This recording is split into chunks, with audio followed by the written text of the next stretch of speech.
রোজ গার্ডেনের main gate lock করা। চেঁচামেচির শব্দ, সিকিউরিটি গার্ডের ঘুম ভেঙে যায়। লক খুলতে খুলতে সে চেঁচায়, হচ্ছেটা কি এখানে? ইনশা ছুটে গিয়ে ভাইয়ের হাত ধরে টানতে লাগলো। দাঁতে দাঁত চেপে বলল, ভাই, লক্ষ্মী ভাই, আমাদের দুজনকে থানা পুরবে ওরা, দোহাই তোর চল। কে শোনে কার কথা? শ্যামলা বনের মুখটা লাল হাওয়া দেখা যাচ্ছে নিয়মালায়। ক্রোধে চক্রবৃদ্ধি হারে বাড়ছে। অতি অল্প বয়সী সিকিউরিটি গার্ড একটু মেজাজ দেখে ইরফানের দিকে তেড়ে আসছিল ইরফানকে ধমকাতে। ইরফান এদিক ওদিক তাকিয়ে আরেকটা ইটের টুকরো হাতে তুলে নিয়ে সিকিউরিটি গার্ডের দৌড়ে পালিয়ে যাওয়ার মতো করে গেটের ভিতরে ঢুকে গেল। গেট লক করে দেওয়া হয়। ইরফান তখন লোহার গেটে একটা লাথি মেরে বলে, এই গেট খোল, এই সিকিউরিটির বাচ্চা, গেট খোল। সিকিউরিটি গার্ড ভীষণ ঘাবড়েছে। একা এভাবে এই লোকটাকে সামনে যাওয়াটা নিরাপদ নয়। তাই সে দৌড়ে চলে যায় ইন্টারকমের কাছে। সোসাইটির সবাই অ্যালার্ট করতে হবে। ইরফান তখনও লোহার গেটের পরপর লাথি মেরে চেঁচিয়ে যাচ্ছে, প্রীতম, আমার বোন দে। নির্ঘুম রাত কাটাচ্ছিল প্রেরণা। নিজেও যেন একটা বড় মগে এক মগ কফি বানিয়ে আয়েশ করে নিজের ঘরে ব্যালকনিতে দোলনায় বসল। নিস্তব্ধ রাতে নিঝুমের মাঝে অমন হেরা গলা চিল্লাপাল্লা কানে যেতে বিষম খেল প্রেরণা। হাতের মগ থেকে ঝলকে পড়ল কফি। কাশতে কাশতে তড়াক করে লাফিয়ে উঠে দাঁড়ায়। কফির মগ রেখে দৌড়ে যায় পশ্চিম বারান্দায়। নিচে উঁকি মেরে দেখল ইরফান আর ইনশিয়া দাঁড়িয়ে। ইরফান সামনে চেঁচিয়ে যাচ্ছে, আমার বোনের গায়ে হাত তুললে তোকে তোর গোষ্ঠীর সব পুঁতে দিয়ে যাব, এই শুয়ার শালা লুচ্চা। প্রেরণা জল শক্ত হলো। নিমিষে রাগ উঠে গেল মাথায়। সোসাইটি তাদের মান সম্মান সব শেষ করে দিয়ে যাবে এই সারটা আজ নির্ঘাত। দৌড়ে গেল প্রেরণা ফুপির ঘরে। মনিবা অসুস্থ, মুরব্বি বেঘরে ঘুমাচ্ছে। প্রেরণা ডাকতে চাইল, ডাকল না। ছুটে বেরিয়ে এলো ফ্ল্যাট থেকে। 10 তলায় গিয়ে রাফিদের ফ্ল্যাটে নক করতে দরজা খুলে দেয় রাফিদ। এত রাতে তার প্রেরণা জানকে দেখে তার যে খুশিতে আত্মহারা হয়ে যাওয়ার অবস্থা, প্রায় গদগদ হয়ে বলো, আরে প্রেরণা, সরি আপু তুমি। ব্যস্ত ভঙ্গিতে প্রেরণা বলে, একটু আন্টি আঙ্কেলকে ডেকে দাও তো, মম আর ড্যাড বাড়িতে এনে, এসো বসো। প্রেরণার শরীর জ্বলতে শুরু করে রাফিদের এমন আচরণে। সে ঘুরে এলিভেটরের দিকে যেতে যেতে বলে, বসতে আসেনি। রাফিদ হাসল পৈশাচিক হাসি। ক্ষীণ স্বরে বিড়বিড়ালো, তো অন্য কিছু করতাম? বলে একটা দীর্ঘশ্বাস ফেলে রাফিদ ডান হাতে কর্নির ভাঁজে রীতিমতো চুলকে যাচ্ছে সে। এক শিস মাল ভরতে হবে শরীরে। কবে যে এই মহিলা তার চোখে ভাষা বুঝতে পারবে? একটু বেশি ইনোসেন্ট এই মহিলা। রাফিদের কাছে ইনোসেন্ট মেয়েদের আরও বেশি ভালো লাগে। প্রেরণা আবারও 8 তলায় এলো। ইরফান তখনও চেঁচিয়ে যাচ্ছে। মেজাজ তুঙ্গে প্রেরণার। সোসাইটি পুরুষগুলো 3 দিনের সরকারি ছুটি পেয়ে গ্রুপের সাজে গিয়েছে, তাই হয়তো কেউ নামছে না এখনও। তবে ওই সিকিউরিটি গার্ড খুব দ্রুত বদলাতে হবে। প্রেরণা ফোন হাতে তুলে নিয়ে একটু থামে, কিছু একটা চিন্তা করে অনেকটা সংকোচ নিয়ে দ্বিধা নিয়ে খুঁজে খুঁজে ইহান তাজহরের নাম্বারটা ডায়াল করে। নাম্বারটার সন্ধান সে নিয়েছিল প্রীতমের থেকে। ইহান তখন নিজের ঘরে জেগেছিল। মাঝে মাঝে কিছু রাত তার নির্ঘুম কাটে অযথাই। আজ সে রাত সম্ভবত। দুবার রিং হতে ইহান কলটা রিসিভ করতে ওপাশ থেকে অপ্রত্যাশিত রাগি রাগি গলায় বলে, আমি প্রেরণা বলছি। কিছু সময় নীরবতায় ঘিরে রেখেছে ইহানকে। সে টের পেল এই নিমিষে কেবল অদ্ভুত অনুভূতি হচ্ছে তার ভিতরে। ইহান আরও কিছু মুহূর্ত চুপ থেকে বলো, জি বলুন। ইহান গলার স্বর যতটা শান্ত সভ্য ছিল, প্রেরণার গলার স্বর ততটাই ক্ষিপ্ত। ঝাঁস নিয়ে বলে, আপনার ভাই কোথায়? ঘরে। কেন ঘরে? আমাদের অ্যাপার্টমেন্টে। সামনে এসে উচ্ছৃঙ্খলা সীমা পার করে দিয়েছে আপনার ভাই মানে? ইহান বিছানা থেকে উঠে দাঁড়ায়। প্রেরণা সব বলে দিল ইহানকে। ইহান শুধু শুনে যাচ্ছিল। সবটা জানিয়ে প্রেরণা বলো, আচ্ছা, আপনার এই শার্টটাকে কেন বেঁধে রাখেন না? কেন ওকে খোলা রাখেন? ইহান প্রেরণা বলা হয়ে গেলে গম্ভীর কণ্ঠে বলে, আসছি। ফোন কেটে প্রেরণা 8 তলা 1-2 ইউনিটে 2 জন মহিলা ডেকে তুলে নিয়ে নিচে নামে। ইরফান এর পর আরও 2 বার লাথি মারে গেটে। ইনশা কিছুক্ষণ পর টানাটানি করে ক্লান্ত হয়ে পড়ল। তারপর ফোন বের করে দ্রুত আঙ্গুল চালিয়ে বড় দাদানকে কল করলো। ইহান ফোনটা রিসিভ করতে ইনশা ব্যস্ত ভঙ্গিতে বলল, দাদান শোন, আমি আর ইরফান কাজীপাড়া মোড়ে এখন জানিয়ে খুব উপকার করলি, এখন ফোন রাখ ইডিয়েট কোথাকার। এমন দ্য ওয়ে। দাঁতে দাঁত চেপে ইহান ধমকায় বোনকে। স্বামীর উষ্ণ উদম বুকের সাথে লেপ্টে ছিল ইনু। দীর্ঘ সময় ধরে দুজনে নিশ্চুপ। ইনু সিল্কি চুলের মাঝে বিচরণ করছে প্রীতমের আদুরে আঙ্গুল। এক হাত দিয়ে আলগে ধরে শুয়েছিল তার। ইনুকে বাধ্যমের মতো চুপটি করেছিল ইনায়া। রাতের নিস্তব্ধ ক্লান্তি পরিপূর্ণতা প্রাপ্তির আনন্দে স্বস্তিতে দুজনে ঝিমুনির মতো এসে যাচ্ছিল। প্রীতম ইনুর চুলে হাত বুলিয়ে দেওয়া খুব আরাম বোধ করছিল ইনায়া। ঘুম এসে যাচ্ছে তার। ইনায়া ঘুম ঘুম কণ্ঠে বলতে লাগলো, মাম্মার সাথে একটু কথা বলতে ইচ্ছে করছে প্রীতম। মেয়েটিকে আরও মিশিয়ে নিয়ে প্রীতম বলল, কাল মায়ের কোলে তুলে দেব আল্লাহ দিনুকে। একটা দীর্ঘশ্বাস ফেলে ইনায়া বলল, খুব বড় অন্যায় করে মাম্মার সাথে, দেখবে মানাতে পারবে না, কোনো কাজ হবে না, চেয়েও দেখবে না মাম্মা আমাকে। এ দায় কেবল আমার, আমাকে বুঝতে দিও। বলে একটু থামলো প্রীতম, ঘাড়ের কাছে আদর দিল ওর। তারপর বলল, সেক্ষেত্রে আরেকটা পথ অবলম্বন করতে হয়। কি? ওনাদের একটা নাতি নাতনি গিফট করে দেব জলদি জলদি। এটা মা বাবাকে বিয়ে মানানো অ্যান্ড ফ্যাশন উপায়, তবে কাজে দেয়। ইনায়া কপাল কুঁচকে সরু চোখে তাকালো প্রীতমের দিকে। প্রীতম হেসে ফেলল। ইনায়া পরপর বলে উঠল, কেন করলে এমন পাগলামি প্রীতম? আর একটু ধৈর্য ধরা যেত না? তুমি কেন তবে পাগলের মতো ছুটে এসেছিলে আপুর পা ধরতে, ধৈর্য ধরে বসে থাকতে? তারপর যেদিন তোমার হিটলার পাপা আর তোমার সেনাপতি বিটকেল মেজো দাদান আমাকে খুশি খুশি মেনে নিত, সেদিন বিয়ে করতাম। ইনায়া চুপ হয়। প্রীতম দুহাতে ওর গাল দুটো আলগে ধরে বলো, এত যোগ্যতা আমার নেই তোমাকে জয় করার, তাই চুরি করলাম আমি রোড সাইড রাস্কেল কিনা। প্রীতম আর কথা না বলে আদুরে বউকে মনের শখ মিটিয়ে আজ রাতে শেষ একটা লম্বা চুমু উপহার দিতে যাচ্ছিল। ঠিক তখনই ইরফানের অমন হাঁকডাক ক্ষীণ আওয়াজ শুনে চমকে উঠল দুজনে। একে অপরের দিকে হতবিহ্বল হয়ে চেয়ে আছে দুজনে। ইয়ানা অস্ফুট বলে, এটা মেজো দাদানের গলা না? আরে ধুর, ভ্রম আমাদের। একটা আতঙ্ক হয়ে গিয়েছে ও আমাদের জীবনে, তাই এমনই ভ্রম হচ্ছে। আরে না, এটা মেজো দাদানি। ইরফান তখন চেঁচাচ্ছিল, এই শালার সাহস থাকলে গেট খুলে দে, আমার বোনকে তো আমি নিয়েই যাব। প্রীতমের মেজাজটা প্রচণ্ড খারাপ হয়ে গেল। বিরক্ততে মুখ তেতো হয়ে যায়। মুখে চপর্গীয় শব্দ করে বলে, আপরটা এখানে চলে এসেছে, ও কি সময় জ্ঞান বলতে কিছু নেই? এলোমেলো শাড়ি গায়ে জড়িয়ে তরাক করে লাফিয়ে উঠে বসলো ইয়ানা। প্রীতম শক্ত হাতে এক টানে আবার ওকে শুইয়ে দিল। কঠিন গলায় বলল, কোথায় যাচ্ছ? দাদান এসেছে তো, ওকে আপ্যায়ন করার জন্য আব্বু আছে, তোমার যেতে হবে না। ইনায়া নিজেকে ছাড়িয়ে নিয়ে বলো, চেঁচাচ্ছ তখন থেকে। ওকে আরও শক্ত করে ধরে রাখলো প্রীতম। বলো, চর খাওয়ার শখ হয়েছে ওই পাগল হাতে আবার? এখানে চুপচাপ শুয়ে থাকো, একদম বেরোবে না। পুনমের ঘুম ভাগে আচমকায়। এমনি তো পাতা পড়ার শব্দ হলেই তার ঘুম ভেঙে যায়। উঠে বসে ঘন ঘন শ্বাস ফেল কিছুক্ষণ। মস্তিষ্ক সজাগ হতে টের পেল সেই কণ্ঠস্বর। পুনমি কণ্ঠস্বর এখনও ভোলে না। ওর এক ইন্দ্রিয় অচল হলো, বাকি ইন্দ্রিয়গুলো বেশ ক্ষমতাধর। ব্যালকনির কাছে এগিয়ে গিয়ে কণ্ঠ শুনে চিনতে পারল সে। ওই লোকটা এখানে কি করছে?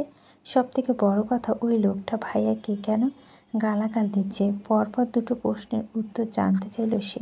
ঘুম ঘুম গলায় মিস জেনিকে ডেকে ওঠায় পুনমি। মিস জেনি এলো। পুনমি চিন্তিত ভঙ্গিতে বলো, কি হয়েছে মিস জেনি? ওই লোকটা আমি চিনি, উনি কি করছে এখানে?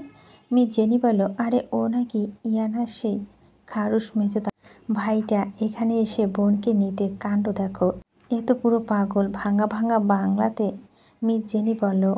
8তলা 2 ইউনিটে দুজন ভাবিকে নিয়ে প্রেরণা নিচে নামলো। সোসাইটির মানুষগুলো তখন সবাই নেমে এসেছে গ্রাউন্ড ফ্লোরে। এই অ্যাপার্টমেন্টের 3 আর 4 তলা একটা সিন কোম্পানির শাখা অফিস, তাই জানালা ভাঙল।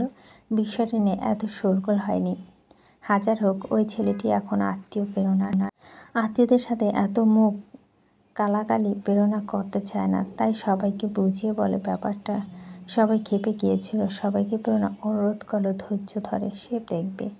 সিকিউরিটিকে নিয়ে মেন গেটে খুলে প্রেরণা একাই বেরোলো। এস্তোপায়ে হেঁটে মুখোমুখি হলো ইরফান, ইনসা। পাশে লটকানো মুখ নিয়ে দাঁড়িয়ে ভাইকে ফেলে যেতেও পারছে না। আর এখানে থাকলে ভাইয়ের সাথে তারও যে পিণ্ডি চটকানো হবে তা নিশ্চয়। তবু দাঁড়িয়ে ভাইয়ের অপকর্ম দেখছে। প্রেরণাকে দেখে ইরফান চেঁচালো বন্ধ করে গেটের দিকে যাওয়া ধরল। প্রেরণা এক হাত ধরে ওর পথ আলগে দাঁড়ালো। শান্ত গলায় বলল, কোথায় যাচ্ছ? বোনকে নিতে। দাওয়াত দেয়নি তো? বউবার 2 দিন পর, না এলো সেদিন হবে। ইরফান প্রেরণার দিকে ক্ষুব্ধ দৃষ্টিতে নিক্ষেপ করলো। প্রেরণার মুখ হাসি হাসি বলল, বোন আর বোনের জামাই ঘুমাচ্ছে, তাদের সাথে দেখা হবে না। চা বিস্কিট খেতে চাইলে বলো, তবে ঘরে নিয়ে যাব, নচেত নয়। শান্ত স্বরে বলল প্রেরণা, আমি বলছি না আমি আমার বোনকে নিয়ে যাব। আপনি আর আপনার ভাই পারলে এক ঠেকায়।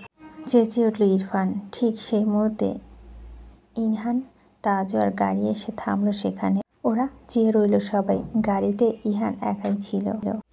পনমি তখন থেকেই ছটফট করছে নিচে নামার জন্য। মিস জেনিফার সাথে কি দরকার তোমার? প্রেরণার সামনে নেবে তো? তাহলে আপনি কেন যাচ্ছেন? সবটা দেখতে। কোনো ঝামেলা হলো কি না?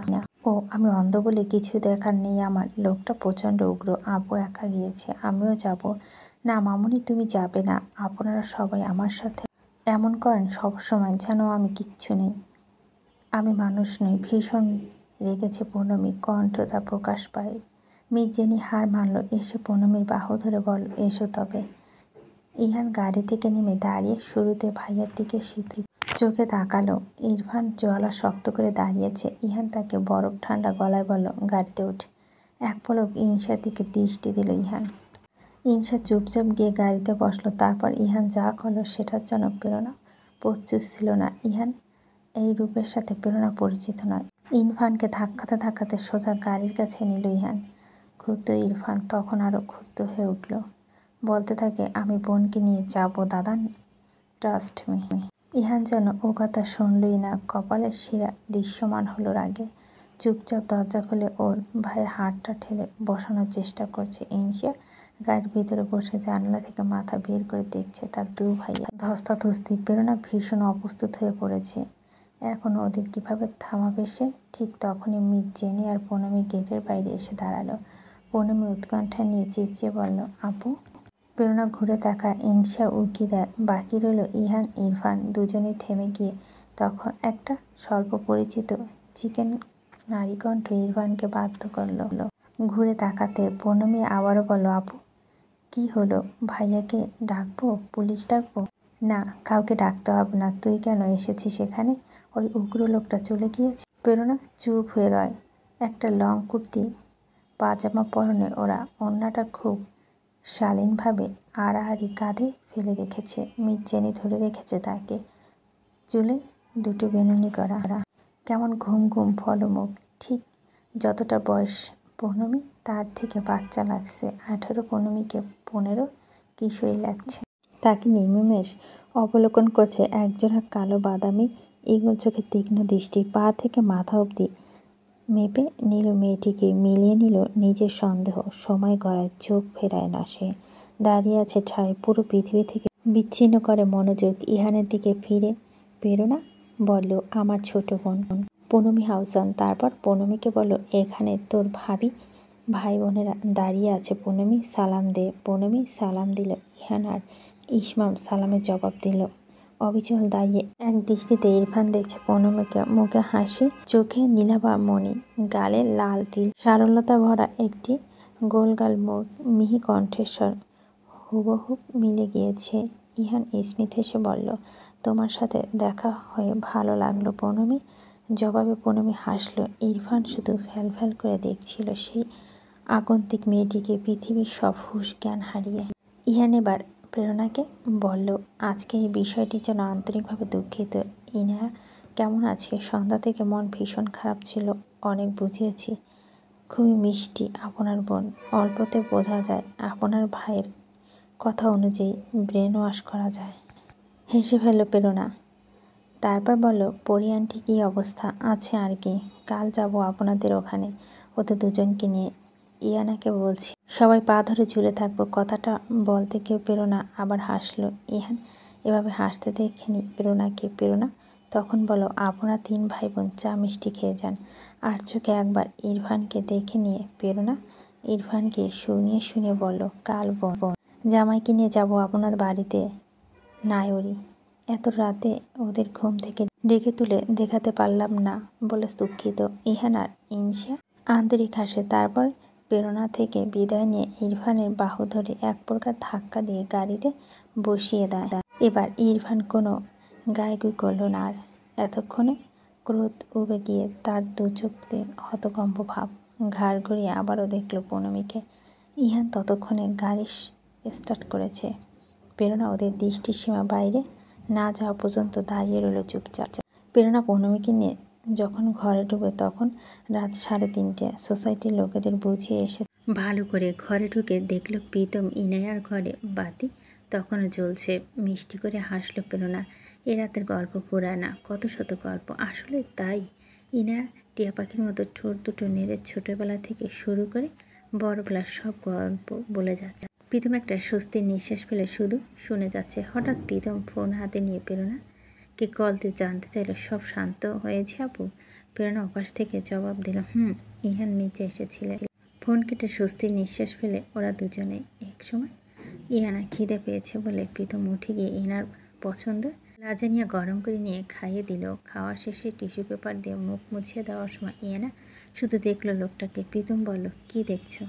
এখন সকাল হয়ে গিয়েছে, আমি কি আমার রাগটা কন্টিনিউ করতে পারি?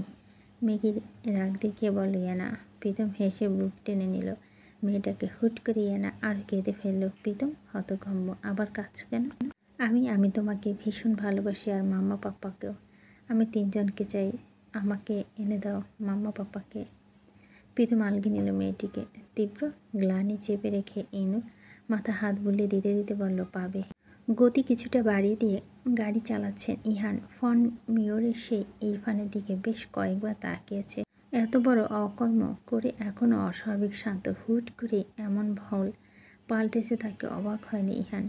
ইরফানের অ্যাঙ্গার ইস্যু এমনই, হুট করে মানুষ খুন করা ডাক চাপে, আবার হুট করে নিভে যায়। বাড়ির ভিতরে অপেক্ষারত স্বামী নালো, ইলহাম, ইসমাম, ঋতু।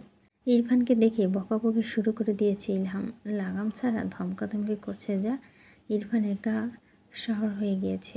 ইরফান যেন ও কথা শুনছেই না। চলা শক্ত করে মেঝের দিকে দৃষ্টি দিয়ে দাঁড়িয়ে আছে। ইহান তখন হাতে ফোন থেকে একটা নাম্বার ডায়াল করে কানে ধরে বলে, জি। আসসালামু আলাইকুম, দুঃখিত রাতে ডিস্টার্ব করার জন্য। আমি মেসেজ করছিলাম। হ্যাঁ, আমার গোটা 1 মাসের অ্যাপার্টমেন্টে স্কেডিউল চাই। পেশেন্টের অবস্থা গুরুতর, এজেন্সি কেস এটা। ওটা একটা মিসি কল ছিল। ইহান শুধু ইরফানকে শুনিয়েছে। সবাই ইহানের দিকে অবাক হয়ে তাকিয়ে রয়। স্বামী জানতে চায় ইহান কার সাথে কথা বলছে। জবাবে ইহান বলল, সাইকিয়াট্রিস্ট ডক্টর, ফ্যামিলিয়ার কাউন্সিলিং একাডেমিতে। ইরফান ভাইয়ের দিকে তাকায়। ইহান হন্তদন্ত হয়ে দোতলায় উঠে ইরফান যায় তার পিছু পিছু। নিচতলায় ইসমাম আর তার 2 ভাইয়ের দিকে তাকিয়ে বলে, তো তোমাদের মেয়ে জামাই সকাল আসছে? স্বামী ঠান্ডা গলা বলে, হ্যাঁ ঠিক আছে, তবে আমি আর আমার বউ বেরিয়ে যাব সকাল সকাল। স্বামীন ভাইয়ের দিকে শীতল চোখে তাকিয়ে বলে, পারলে যাবি? দেখতে চাও পারবি কি না? হ্যাঁ দেখতে চাই। দোতলার লিভিং রুমের কাছে দাঁড়িয়ে ইরফান শান্ত গলা ভাইকে ডেকে বলে, আমি পাগল? ইহান দাঁড়ালো, বলল, আজকের পরে কোনো সন্দেহ রইল না। যখন বোনটাকে অ্যাবিউজ করে ছুঁড়ে ফেলে দেবে তখনও বলে এই কথা। ইহান ঘুরে এসে ইরফানের মুখোমুখি দাঁড়ালো। রাগী গলা বলল, একটু বেশি বলে ফেলছিস না? Enough is enough. প্রীতম একটা ভুল করেছে, তুই উস্কেছিস ওকে। কতটা জঘন্যভাবে মেরেছিস। বারবার আমার পার্টি অফিসে এসে হাতে পায়ে ধরে অনুরোধ করে ছেলেটা হঠাৎ এমন আচরণ করে বসেছে তোর জন্য। ওর এমন টাইপের ছেলে নয়। সেটাই তো বলছি, বিয়েটাও শোধ তুলতে করেছে। আমার মারের শোধ নিতে ও বোনকে অ্যাবিউজ করবে না। একটা এত বড় বিপদে নিজের লাইফের কথা না ভেবে একটা মেয়েকে যে শত্রুর বোন তাকে আলগে রাখে, ওই অবস্থা তার থেকে কোনো সুযোগ না নেওয়া। এমন একটা ছেলে একটা মেয়েকে অ্যাবিউজ করবে, এটা আমি আপাতত বিশ্বাস করছি না। বাকিটা আমার বোনের কপাল, যেটা ও নিজে বেছেছে। আর আমার কাছে দোষী হলো দুজনই, প্রীতম একা নয়। এখন এই দোষে কি শাস্তি হয় আমার জানা নেই, তবে ওদের আলাদা আমি করতে চাইব না। ইরফান বাঁকা হেসে বলল, হ্যাঁ তাই তো, প্রীতম তো খুব লক্ষ্মী ছেলে, কারণ ও প্রেরণা আহসানের ভাই, তাই না দাদা? ইহান একদৃষ্টিতে তাকিয়ে আছে ভাইয়ের দিকে। ইরফান 2 কদম এগিয়ে এসে ভাইকে বলল, মাম্মাকে বলবো তার বড় ছেলে একটা আধবুড়ো এক বাচ্চার মায়ের কাছে ইদানিং ভদ্রলোক সাজতে যায়। বলে দিই মাম্মাকে। ইহান একটা লম্বা শ্বাস ফেলে বলল, তোকে আমি জাস্ট নিতে পারছি না আর। কথাটা বলে গটগট করে ইহান চলে যায়। ইরফান কিছুক্ষণ দাঁড়িয়ে থেকে একটা পৈশাসিক হাসি হেসে শীষ বাজাতে বাজাতে ঘরে ঢুকে দরজা বন্ধ করে দিল। এতপর ধীর পায়ে হেঁটে বিছানার কাছে গিয়ে টান টান হয়ে শুয়ে পড়ল সে। কিছুক্ষণ নীরব থেকে 2 চোখ বন্ধ করল। পুনমের মুখটা হঠাৎ ভেসে উঠল তার চোখে। চোখ মেলে তাকালো সে, দাঁতে দাঁত চেপে পুনমীকে উদ্দেশ্য করে বলল, তুমি তো প্রীতমের বোন, বাকি 6 মার্ক কাটা তোমার। সকাল সকাল মির্জা বাড়িতে তোড়জোড় চলছে মেহমান আপ্যায়নে। ইলহাম মির্জা অতি ব্যস্ত সব দেখভাল করার কাজে। শামিন আর ইলহাম কেউ অফিসে যায়নি আজ। আলো আর ঋতু ব্যস্ত রান্নাঘরে বুয়াদের কাজকর্মে তদারকি করছে। আজ বাড়িতে কাজে কিছু মানুষজন দাওয়াত দিয়েছে শামিন। ইসমা যে একটা গণ্ডগোল পাকাতে পারে তা নিশ্চিত, তাই বাড়িতে ছোটোখাটো অনুষ্ঠান বাড়ি বানিয়ে ফেলার পরিকল্পনা তার।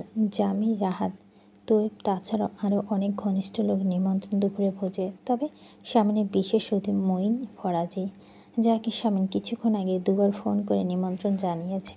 ইনশা আর শেহাব ব্যস্ত শামিনের সাথে দোতলা গুছিয়ে দিতে। যত যাই হোক, নতুন জামাই, সব কিছু চকচকা রাখতে হবে। কাজ করতে করতে শামিনের সাথে হেসে কুটি কুটি হচ্ছে ইনশা আর শেহা। ইনায়া বিয়ের পর কী কী কাজ করতে সে নিয়ে বিশদ আলোচনা চলছে। তবে এসব কিছুই রাগিয়ে দিচ্ছিল পুরো ঘরে বসে থাকা ইসমামকে। তার সমস্ত শরীর জ্বলছিল বিরক্তে। বাড়ি থেকে বেরোবো করে সে বেরোচ্ছিল না, কারণ পরি বেঁকে বসেছে। মায়ের মন যায় পর নয় দুর্বল মেয়েটার জন্য। কদিন আগে মৃত্যুর মুখ থেকে ফিরেছে মেয়েটা, তখন মরতে বসেছিল পরি। এখন এই সামান্য বিয়ে দিয়ে মেয়েটাকে ত্যায্য করবে পরি? কখনোই যে সে পারবে না। ইসমাম ধমকেছে পরীকে, পরি মানছে না। একটু দেখবে মেয়েকে, জেদ ধরেছে। অগত্যা ইসমাম মুখ লটকে বসে আছে চুপচাপ ঘরে। হাসি থামিয়ে ইনশিয়া বলে, পাপা চুপি চুপি হাসো। ছোট পাপা খেপেছে। খেপুক, আমাকে থ্রেট দেয়, বাড়ি থেকে চলে যাবে। এখন যাচ্ছে না কেন? এখন বসে আছে কেন ঘরে ঘামটি মেরে? এবারই সবাই শুধু কথায় কথায় বাড়ি থেকে বেরিয়ে যায়, শুধু আমি চাইলাম না। এ জীবনে আক্ষেপের সুরে বলে শামিন। ইনশা আর শেহা হাসল। তারপর ছুটে গিয়ে শামিনকে দুপাশ থেকে জড়িয়ে ধরে বলল, বটগাছটা কীভাবে শিকড় উপড়ে যাবে বলো তো? ঘামটি মেরে যে শুধু ইসমাম মির্জা বসে আছে তা নয়, আরও একজন এখন অব্দিও নিজের ঘরে ঘামটি মেরে বসে আছে। সে হলো এই বাড়ির নব্য ছোট জামাতার প্রীতম হাসানের বিটকেল মেজ সম্বন্ধী ইরফান মির্জা। দরজা এখন অবধি বন্ধ। ও পাশে কী হচ্ছে জানে না এ বাড়ির কেউ। এই নিয়ে ঘণ্টাখানেক গোলটেবিল বৈঠক বসছিল সবার। কারণটা কেউ ধরতে পারছে না। এমন জ্বালামুখী হঠাৎ এমন নিভে গেল কীভাবে? ইহান সকাল সকাল বেরিয়েছে তার পার্টির কাজে। ঠিক সময় ফিরতে বলেছে।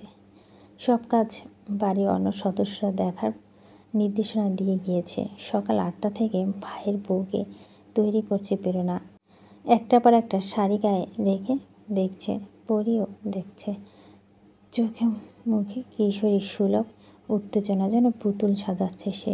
কোনটা পরাবে, কিভাবে সাজাবে হিমশিম খাচ্ছে। ব্লাউজ আর পেটিকোট পরে বোকার মতো দাঁড়িয়ে আছে ইনায়া। সে তার ননদের পাগলামি দেখছে। কেমন হঠাৎ করে শিশুর মতো হয়ে গেছে প্রেরণা ইয়ানার চোখে চোখ মেলতে হেসে ফেলল। বলে, আসলে আমি খুব এক্সাইটেড ইয়ানা। পুনমী প্রীতম আমার কাছে ছেলে মেয়ের মতো। ওদের নতুন জীবনের শুরু নিয়ে আমি সত্যি ভীষণ এক্সাইটেড। নিজের উত্তেজনাকে দমিয়ে রাখতে পারছি না। তুমি বিরক্ত হচ্ছ না তো? ইয়ানা হেসে দুপাশে মাথা ঝাঁকায়। অবশেষে প্রেরণা একটা কাঁচা হলুদ রঙের ইটকত শাড়ি পরিয়ে দেয় ইয়ানাকে। খুব সুন্দর করে হালকা মেকআপ লাগিয়ে অল্প স্বল্প স্বর্ণের গহনা পরিয়ে দেয়, যা সে নিজের উপার্জন করে ভাইয়ের বউ বা পুনমির জন্য গড়িয়েছিল। কারণ প্রেরণা বাবা মায় রেখে যাওয়ার তাদের তো কোনো গহনা সম্পত্তি নেই। ইনায়াকে সাজে 3বার মাশাআল্লাহ বলে ওঠে প্রেরণা। তখনই প্রীতম দরজায় এসে দাঁড়ায়। প্রেরণার ভাই আর ভাইয়ের বউকে একা ছেড়ে দিয়ে চলে যায়। ওকেও তৈরি হতে হবে। আজ আপাতত মিষ্টি নিয়ে ইয়ানা বাবার বাড়ি অনুষ্ঠানে দোয়া নিতে যাবে প্রেরণা। শুদ্ধ প্রীতম আর ইয়ানা, বাকিরা যাবে না। যদি আজ মন কষাকষি দূর হয় দু পরিবারের, তবে তো হবেই সামনে। প্রীতম ঘরে ঢুকে দরজা বন্ধ করে একটা সাদা গেঞ্জি নিয়ে ওয়াশরুমে ঢুকলো। আজ শ্বশুরবাড়িতে এসে প্রথমে যাবে। পাঞ্জাবি পরে যাবে। শাশুড়ি ঝাড়ুর বাড়ি, শ্বশুরের ঘাত ধাক্কা, সে সেজেগুজে খেতে যাবে। ওয়াশরুম থেকে বেরিয়ে ইনুকে নিজের কাছে টেনে কিছুক্ষণ দুগালে আদর দিয়ে বলল, ভয় হচ্ছে? উপর নিচে মাথা ঝাঁকা ইনু। প্রীতমও কানের কাছে মুখ নিয়ে ফিসফিসিয়ে বলে, আমার আবার বেশি হচ্ছে ইনু, এখানে হাত দিয়ে দেখো। ইনায়া হাতটা টেনে নিজের বুকে বাঁ পাশে প্রীতম। ইনায়া চুপচাপ প্রীতমের হৃদয় স্পন্দন অনুভব করছে। এত কাছাকাছি দুজন অনুভূতি গাঢ় হতে থাকলো। কাছে আসা আর একটু বাড়ল। বাইরে থেকে প্রেরণা গলা আওয়াজ শুনতে পাওয়া যায়, এই প্রীতম, তোর মেজ চাচা শ্বশুর ফোন করেছে, চল বেরিয়ে এক্ষুনি। ইনায়া প্রীতম শান্তিনীরে পা রাখলো। ঘড়ি ধরা ঠিক 11টা। গেটের কাছ থেকে ওদের এগিয়ে নিতে এসেছে শেফা আর ইনশিয়া। শান্তিনীরের লিভিং রুমে প্রবেশের দরজা। ইলহাম আর শামীমের সাথে দেখা হলো প্রীতমদের। চাচা শ্বশুরের সামনে বারবার বিনয়ী নিয়ে যাচ্ছিল প্রীতম। শেফা সবে কারণে চুপি চুপি ইনায়ার কানে বলল, তোর স্বামী কয় লিটার তেল দিয়ে এসেছে সবাইকে মাখাতে। বারবার বিনয়ী এত নুয়ে গেলে আবার গুজব না হয়ে যায় বলে হেসে লুটিপুটি খেয়েছে শেফা আর ইনশিয়া। আলো আর ঋতু দেখল ইনায়া বরকে। সত্যি বলতে সব কাদা জল পাশে সরিয়ে রেখে প্রথম দর্শনে জামাইকে পছন্দ হওয়ার কথাই ছিল। অতিমাত্রা সুদর্শন, লম্বা একজন যুবক, শুভ্র পাঞ্জাবি পরনে, ভদ্র সভ্য দেখতে। ঋতু পোড়া হাত কতটুকু সেরেছে। আলো ব্লাড প্রেশার নিয়ন্ত্রণ এসেছে কিনা প্রীতম জানতে চাইল তাদের কাছে। ইনুর সাথে সম্পর্কের পর থেকে এইবারই প্রত্যেকটি কুষ্টি মুখস্থ প্রীতমের। ইনু সারাদিন সে সব বকবক করত। ইনু তার বড় মা আর মেজ মাকে জড়িয়ে ধরে কেঁদে মাপ চাইল কিছুক্ষণ। ওদের বসানো হয়েছে নিচতলা লিভিং রুমে। দেওয়া হয়েছিল জুস খেতে। তারপর স্বামীনের পরামর্শ মেহমানদের দোতলা লিভিং রুমে নিয়ে যাওয়া হলো। ইসমাম তখন নিজের ঘর থেকে বের হয়েছিল। মুখোমুখি হলো প্রীতম ইনায়ার। ইনায়া তাকিয়ে আছে পাপার দিকে। ইসমাম এক পলক দেখে নিল তার মেয়েকে। গায়ে কাঁচা হলুদ রঙের শাড়ি, মাথায় ঘোমটা, গলা হালকা পাতলা সোনার গহনা। ছোটবেলায় স্কুলে যেমন খুশি তেমন সাজা। কম্পিটিশন ইনুকে এভাবেই সাজাতো পরি। ইনু সবসময় বউ সাজতে চাইত। তার আদরের মেয়েকে এই বেশি দেখে ক্ষণিকের যেন আতফুল্ল হলো ইসমাম। পরপর দৃষ্টি ঘুরিয়ে পাশে দাঁড়ায় সাদা পাঞ্জাবি পরিহিত প্রীতমের দিকে যেতে মেজাজ বিগড়াল তার। চলা হলো শক্ত। প্রীতম বিনয়ের সহিত বলল, আসসালামু আলাইকুম বাবা। ইসমাম শুধু সালামের জবাব দিল। এতপর হেঁটে সেখান থেকে চলে গেল। ইনায়া ছুটে গেল বাবার পিছু পিছু। পেছন থেকে বাবাকে শক্ত করে জড়িয়ে ধরে কান্না মিশ্রিত কণ্ঠে বলে, পাপা। ইসমাম থমকালো। কিছুক্ষণ চুপ থেকে স্বাভাবিক গলায় বলল, যাও বিশ্রাম করো। তারপর মেয়ের হাত থেকে নিজেকে ছাড়িয়ে নিয়ে চলে গেল সেখান থেকে। সবাই মুখ মলিন করে সেই দৃশ্য দেখলো। তারপর শেফা ইনশিয়া প্রীতমকে নিয়ে ঘরে ঢুকলো। বিছানার দুপাশ বসেছিল সে পা ঝুলিয়ে। প্রীতম প্রথমে সালাম দিল। পরীর মাথা নেড়ে জবাব দেয় সালামের। তারপর গিয়ে সরাসরি হাঁটু গেড়ে পরীর পায়ের কাছেতে বসে পড়ল প্রীতম। পরী কিছুটা চমকালো। কয়েক পলক প্রীতমকে দেখে চোখ ফিরিয়ে আবারও দেখে। আবারও চোখ ফিরিয়ে অন্যদিকে তাকিয়ে থাকে সে। প্রীতম নরম গলায় বলল, কেমন আছেন মা? পরী প্রীতমের দিকে তাকালো। কড়া গলায় বলল, কেমন থাকি চাও তুমি? ইনায়া চুপি চুপি ঢুকলো ঘরে। পরী মেয়েকে এক পলক দেখে চোখ ফিরিয়ে নিল, অন্যদিকে মুখ ঘুরিয়ে নিল। শুধু আর চোখে প্রীতমকে পর্যবেক্ষণ করছে সে। সুদর্শন একটা ছেলে, মেয়ের পাশে কতটুকু মানিয়েছে পরি না চাইতো তার অবচেতন মন মেপে নিচ্ছে। ইনা ছুটে এসে প্রীতমের পাশে বসে পড়ল। মাথা থেকে খুলে গেল ঘোমটা। মাম্মার হাতটা মুঠো করে ধরে বুকে টেনে মাকে ডাকছে কেঁদে কেঁদে। পরি জবাব দেয় না। মেয়েটাকে সশরীরে দেখতে পেয়েছে, স্বস্তি পেয়েছে। তার ডাকে জবাব দেওয়ার প্রয়োজন বোধ করে না সে। প্রীতম তখন নর্মস্বরে বলে, মা ও কোনো দোষ নেই, ওর কোনো দোষ নেই। পরি চেঁচিয়ে ওঠে। প্রীতম একটা লম্বা শ্বাস ফেলে বলতে থাকে, মা ওর দোষ শুধু ও আমাকে ভালোবেসেছে, তাছাড়া কোনো দোষ নেই। ও প্রাণপণ চেষ্টা করেছে সবাইকে মানিয়ে। শেষ পর্যন্ত আমি ওকে বোকা বানিয়ে বিয়েটা করেছি। এক প্রকার ওর সরলতার সুযোগ নিয়েছি। কেন করেছো এমন? রাগ নিয়ে জানতে চায় পরি। ওকে পেতে বরফ ঠান্ডা গলায় জবাব দেয় প্রীতম, পাওয়া হয়ে গিয়েছে। তবে আমার কাছে এখন কেন এসেছো? দোয়া নিতে? বউ তো কালকেই ঘরে ঘরে তুলেছ, এখন এসব নাটক কেন?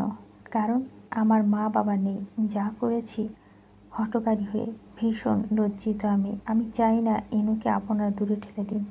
ও ভিকটিম মা, ও আপনাদের দুজনকেই খুব ভালোবাসে। ওকে কোনো কাঠগড়ায় দাঁড় করিয়ে শাস্তি দেবেন না। সেটাই, তোমার বাবা মা নেই, সেজন্যই বাবা মার গুরুত্ব ততটা বোঝো না। বোঝনি সন্তান এমন করলে বাবা মার কোথায় লাগে।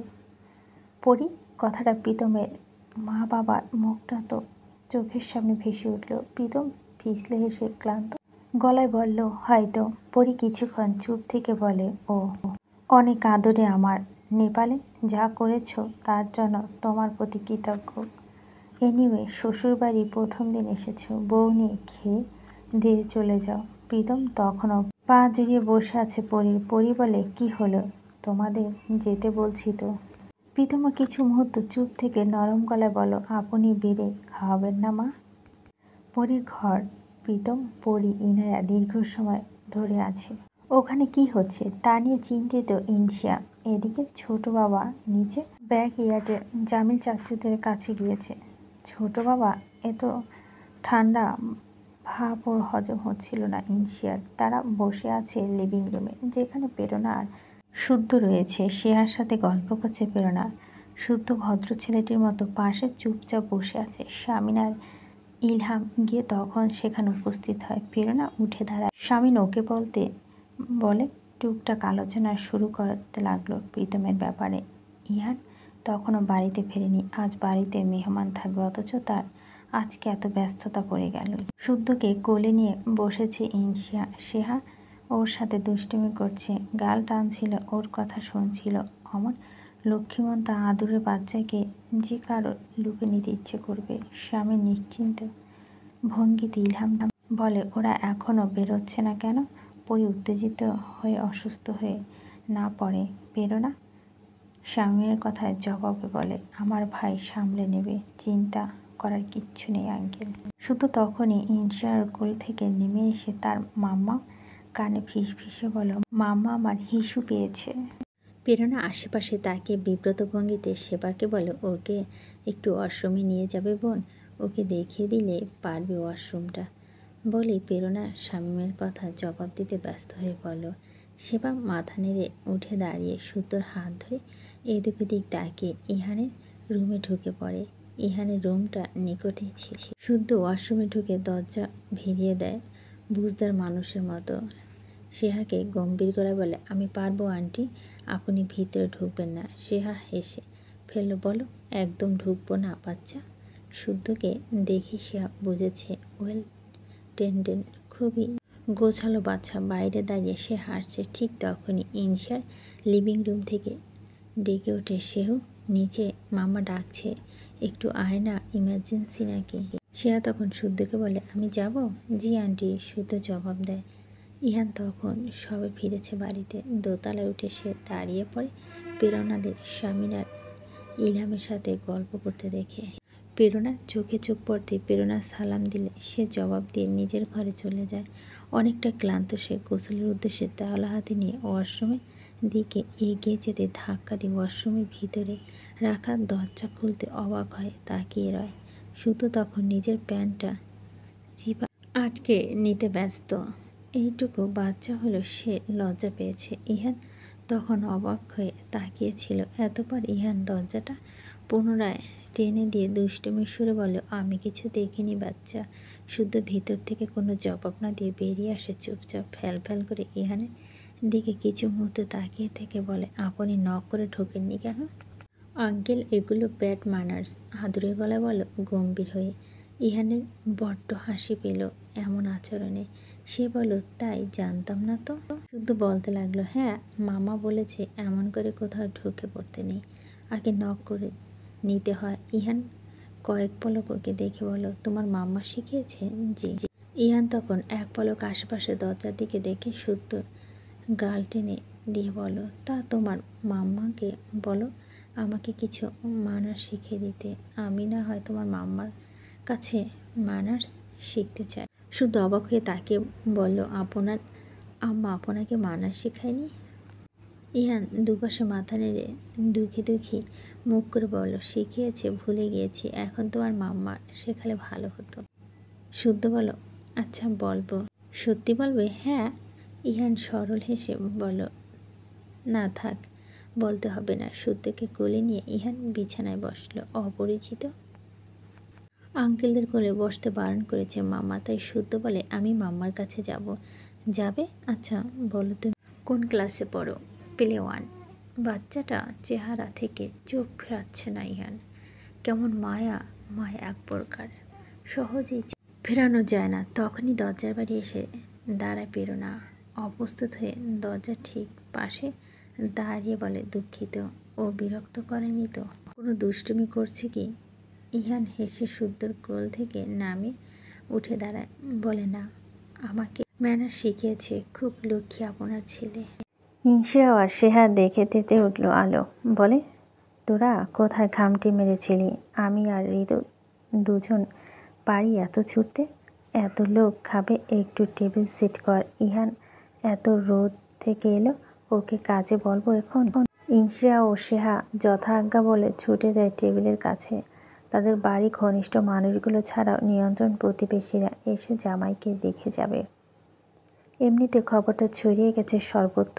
এসব নিয়ে রাগঢাল করা মানে বিষয়টা দুর্বল ভাবা। স্বামী সেটা চায় না, সবাই জামাই দেখুক। ইসমাম তখনও ব্যাক ইয়ার্ড থেকে ফেরেনি, জামিলদের সাথে আড্ডা দিচ্ছে এবং সে এইসব অংশ নিতে চাচ্ছে না। আর ইরফান তো রুম থেকে বেরোয়নি। রুমের ভিতর থেকে কোনো আওয়াজ শুনতে পাচ্ছিল না কেউ। সেহা আর ইনশিয়া টেবিল সেট করতে ব্যস্ত। আজ বিকালে ভোজন সভা হবে বাড়িতে, পুরুষরা আগে খাবে, তবু এক টেবিলে পোষাবে না। দারোয়ান ভাইকে ডেকে স্টোররুম থেকে আরও একটা টেবিল ঠেলতে ঠেলতে আনিয়ে দুটো বিশালাকার টেবিলকে জুড়ে দেওয়া হলো। ওপরে এক্সক্লুসিভ টেবিলগুলো ইনশিয়ার সবচেয়ে ইউনিক ডিনার সেট নামে সেট করছিল টেবিল। তখন পাশ থেকে সে আচমকা বলে উঠল, ইরফান মির্জা তো কিছুই খায়নি আপু, তার খাবারটা আমি চুপ করে তাকে বুঝিয়ে মাথা ঠান্ডা করে দিয়ে আসবো ঘরে। সে তো আসবে না এখানে, আর এলো ইনু জামাইকে মারবে। তা না আসাই ভালো, তার থেকে আমি যাই খাবারটা দিয়ে আসি। ইনশা অবাক হবার মতো করে বলে, পাগল তুই? তোর কান খসিয়ে ফেলবে চর মেরে ওর কাছে গেলে এখন। আর ওর খাওয়া নিয়ে এত ভাবতে হবে না, ওর রুমে ফ্রিজ ভর্তি খাবার, ওর 1 মাস হয়ে যাবে তাতে। সিংহটা ঘুমিয়ে আছে, তুই কেন তার নাকে সুড়সুড়ি দিতে যাচ্ছিস বোন? আজ রাতের কাহিনী শুনিসনি? সে আর চুপ হয়ে যায়, মনোযোগ দিয়ে সব গুছিয়ে রাখছিল। দুবোন হঠাৎ কলিং বেল বেজে উঠছে। ইনশা দ্রুত পায়ে হেঁটে সদর দরজার কাছে গিয়ে দরজা খুলে দিতে এক সমুদ্র অস্বস্তি ঘিরে ধরে তাকে। মঈন তার চোখের দিকে তাকিয়ে আছে। ধীরে ধীরে সে বুদ্ধিদীপ্তি দুটো গভীর চোখের দৃষ্টি ইনশাকে পা থেকে মাথা অবধি দেখে নিল। একটা নীল সাদা মিশেল চুড়িদার পরনে ইনশার গায়ে ওড়না চাপিয়ে আছে। বাড়িতে মেহমান আসবে তাই ঋতু থমকে পড়িয়েছে এসব। কান দুলছে দুল, চুলগুলো খোলা তার। তাকে আর টপ বয় লাগছে না। তাকে যা লাগছে তা মঈন আদৌ অবচেতন মস্তিষ্ক ব্যাখ্যা করতে পারছে না। মঈন কখনো ইনশার অলংকার পড়তে দেখেনি। বিস্ময়ভূত দুটি চোখ নির্বিশেষ অবলোকন করছিল নিষিদ্ধ নারীতে, যার উপমা হিসেবে মঈন বলেছিল মইনা সিভিল ড্রেসে কাপ দিলে ভাবে তার শার্টের রং নীল। শ্যামলা মানুষ, নীল খুব একটা মানায় না, তবে ওদের দুজনকে মানিয়েছে। সানগ্লাস কিছু মুহূর্ত আগে গলা ঝুলিয়েছে মইন, টান টান হয়ে দাঁড়িয়ে সে। শ্যামলার মুখভঙ্গি স্বভাবসুলভ গম্ভীর। ইনসা অস্বস্তি নিয়ে ধীরে ধীরে দরজার একপাশে সরে যায়। সেই দিন রাতের পর থেকে মইনের সাথে দুবার দেখা হলো। ইনসা ভীষণ অস্বস্তি হয় এখন লোকটাকে দেখলে। মুখটা শুকিয়ে একটুখানি হয়ে যায়। সেই দিন রাতে মাম্মা পাপা ওকে মইনের ব্যাপারে কথা বলার সময় ইনসা দেখছে মাম্মা পাপার চোখ দুটো চকচক করছিল খুশিতে। মইনের প্রতি ভীষণ ভালোবাসা রয়েছে। আলো সামিনের ইনসা তা মেপে নিয়েছে, সাথে বুঝে নিয়েছে সামনে বিরাট ঝড় আসতে চলছে। যে ঝড় ইনসাকে কি করবে, কোথাও ভাসিয়ে নিবে যাবে ইনসা জানে না। মইন তেসরা নজরে ইনসাকে দেখে ঘরের ভিতরে চলে যায়। ইনসা যায় পিছু